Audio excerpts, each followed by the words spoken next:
Assalamualaikum Bu Mei, bolehkah saya minta waktunya sebentar? Begini Bu Mei, saya mau bercerita tentang apa yang saya rasakan akhir-akhir ini di kelas. Ibu Mei mau kan mendengarkan cerita saya? Waalaikumsalam warahmatullahi wabarakatuh. Silahkan Pak Halil, dengan senang hati saya bersedia Pak. Kira-kira apa yang mau Bapak ceritakan? Begini Bu Mei, akhir-akhir ini saya merasa murid-murid saya di kelas yang saya ajar itu kurang semangat, kurang antusias dalam menerima pembelajaran. Murid-murid saya itu kurang bersemangat, mereka banyak diam, entah diamnya itu paham apa yang sedang dipelajari, apa diamnya itu malah tidak paham apa yang mereka pelajari. Selain itu, setiap harinya pasti ada saja murid yang tidak mau mengerjakan tugas yang saya berikan. Begitu Bu Mei. Oh, begitu ya Pak. Jadi akhir-akhir ini Pak Holil itu merasa bahwa murid-murid di kelas Pak Holil itu kurang antusias dalam kegiatan pembelajaran ya Pak. Iya. Lalu apa yang Bapak harapkan dari obrolan kita hari ini Pak? Harapannya saya nanti menemukan solusi atas permasalahan yang sedang saya hadapi tentang tidak semangatnya murid saya dalam mengikuti pembelajaran di kelas. Iya Pak, semoga nanti bisa mencerahkan ya, dan nanti harapannya bisa menemukan solusi atas permasalahan yang sedang Pak Holil hadapi. Ya. Baiklah, menurut Pak Holil, hal apa saja yang membuat murid-murid Pak Holil itu menjadi kurang semangat dan kurang antusias dalam pembelajaran? Kalau saya ingat-ingat kembali, hal yang menyebabkan murid saya itu kurang semangat, mungkin karena pembelajaran yang saya lakukan itu terlalu monoton. Saya terlalu dominan untuk berbicara di hadapan murid saya. Dan mungkin kurangnya aktivitas murid saat pembelajaran. Begitu Bu Mei. Oh, begitu ya, Pak. Jadi, hal yang menyebabkan murid-murid Bapak itu merasa kurang semangat dan kurang antusias dalam kegiatan pembelajaran itu karena pembelajarannya sedikit membosankan dan terlalu monoton, dan Bapak juga terlalu banyak dominan untuk berbicara di depan murid-murid Iya. ya.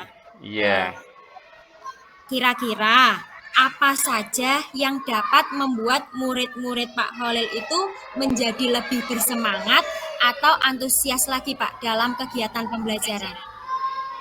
Menurut saya, murid-murid pasti menginginkan pembelajaran yang menarik, yang menyenangkan, dan tidak membosankan. Wah, saya sependapat dengan Pak Holil. Lalu, menurut Pak Holil, apa saja yang bisa membuat murid-murid itu merasa asik dan mereka itu merasa tidak bosan dalam pembelajaran, Pak? Gini Bu Mei, menurut saya pembelajaran itu harus berpusat pada murid. Guru harus menggunakan pendekatan yang tepat saat pembelajaran. Dan juga guru harus menerapkan strategi pembelajaran yang bervariasi, sehingga nanti murid akan tertarik dan aktif dalam pembelajaran. Selain itu, guru juga bisa membangkitkan kesadaran penuh saat pembelajaran. Ketika mengalami kejenuhan, mungkin guru bisa menyelingi dengan kegiatan ice breaking atau dengan menerapkan metode stop. Metode stop ini metode yang diterapkan menghentikan seluruh kegiatan, kemudian siswa nanti diminta untuk mengambil nafas, menenangkan diri, kemudian membuat pikiran menjadi rileks. Selanjutnya setelah nanti anak rileks, sadar, kita bisa melanjutkan kegiatan berikutnya. Ya, tepat sekali Pak Holil. Yang pertama itu kita harus membuat pembelajaran itu berpusat pada murid ya Pak ya. Iya. Nanti bisa diselingi ice breaking atau game supaya pembelajarannya lebih menarik. Lalu bagaimana mengenai tugas yang diberikan kepada murid-murid Bapak tadi? Apakah penyebabnya sehingga mereka itu kurang antusias dalam pengumpulan tugas Pak? Begini Bu Mei, mengenai tugas, mungkin tugas yang saya berikan itu terlalu banyak dan murid mungkin belum menguasai materinya. Selain itu, saya juga kurang memberikan sumber belajar yang beragam dan menyenangkan bagi murid saya. Oh, begitu ya, Pak. Kemudian kalau boleh tahu, Bapak menggunakan sumber belajar apa saja, Pak, di kelas? Saya biasa menggunakan buku teks pelajaran yang ada di kelas, kemudian juga buku-buku yang ada di perpustakaan sekolah.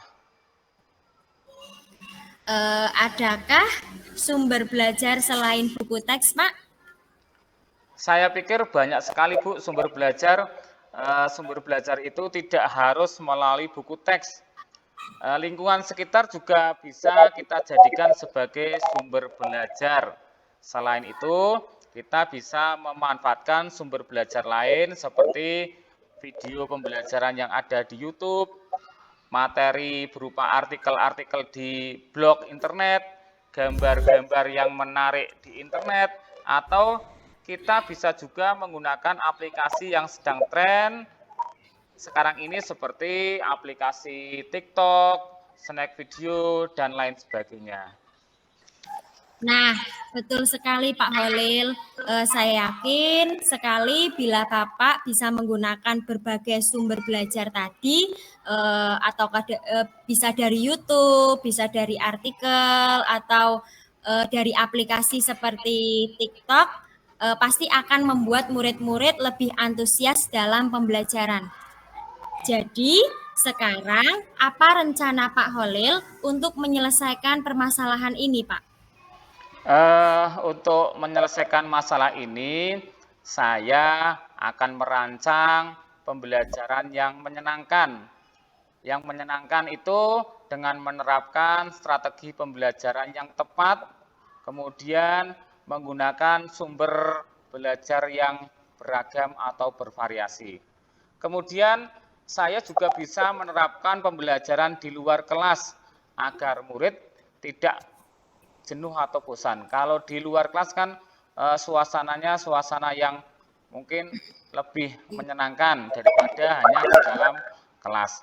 Saya juga akan memberikan tugas yang tidak terlalu banyak. Yang penting kompetensi yang diharapkan itu dapat tercapai. Bentuk tugasnya sesuai dengan minat dan bakat murid-murid saya. Dan saya juga nanti akan berusaha melaksanakan pembelajaran berdiferensiasi. Sehingga terkesan ya pembelajaran itu tidak dipaksa. Mereka bisa mengikuti pembelajaran sesuai dengan gaya belajar mereka masing-masing. Wah, keren sekali. Keren sekali Pak Holil, bagus sekali rencana Pak Holil. Mudah-mudahan berhasil ya Pak ya. Tadi Pak Holil akan merencanakan pembelajaran yang berdiferensiasi, melaksanakan pembelajaran di luar kelas. Semoga berhasil ya Pak ya. Ya, terima kasih Bu. Semoga nanti saya bisa melaksanakan apa yang saya rencanakan tadi, nggih.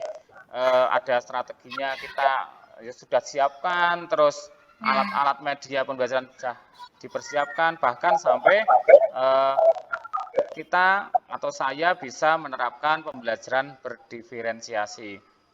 Begitu Ibu. Oke. Iya Pak. Lalu apa komitmen Pak Holil terhadap rencana Bapak ini?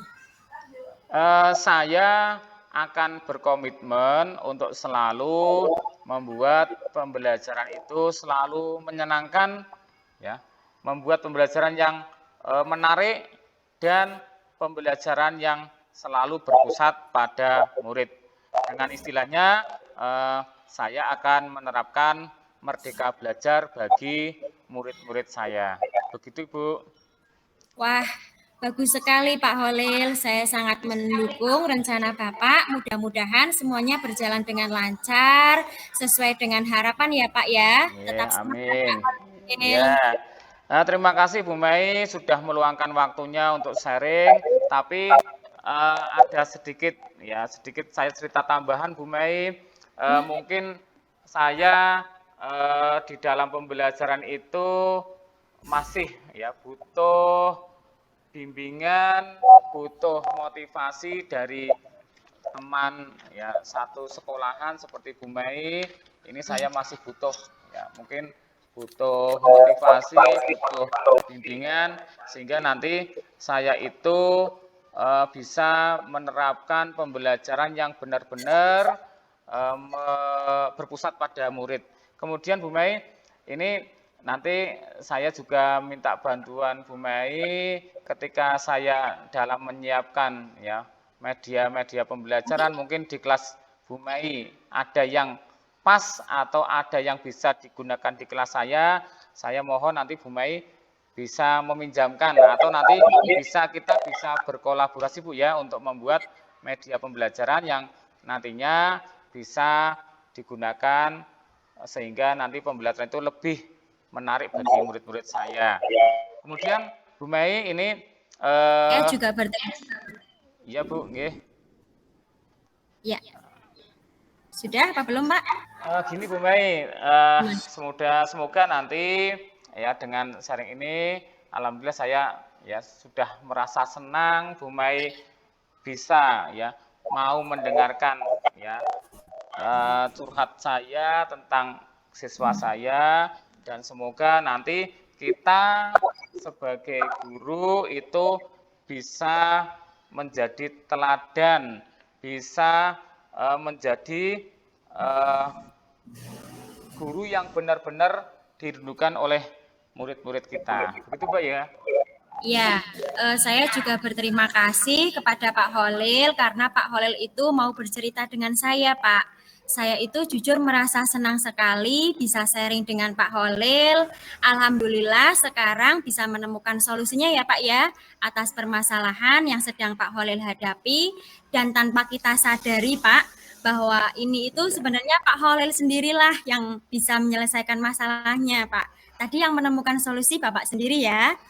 Iya Bu, tapi saya tadi sebenarnya merasa kurang yakin dengan solusi yang saya sampaikan Bu tadi. Oh, iya, Pak, saya sangat mendukung rencana baik Pak Holil dan saya juga sangat bersedia untuk membantu Pak Holil ketika Pak Holil itu membutuhkan bantuan saya Pak. Saya siap Pak. Mudah-mudahan semuanya berjalan lancar dan sesuai dengan harapan Bapak ya. Terima kasih Bu ya, sekali lagi terima kasih.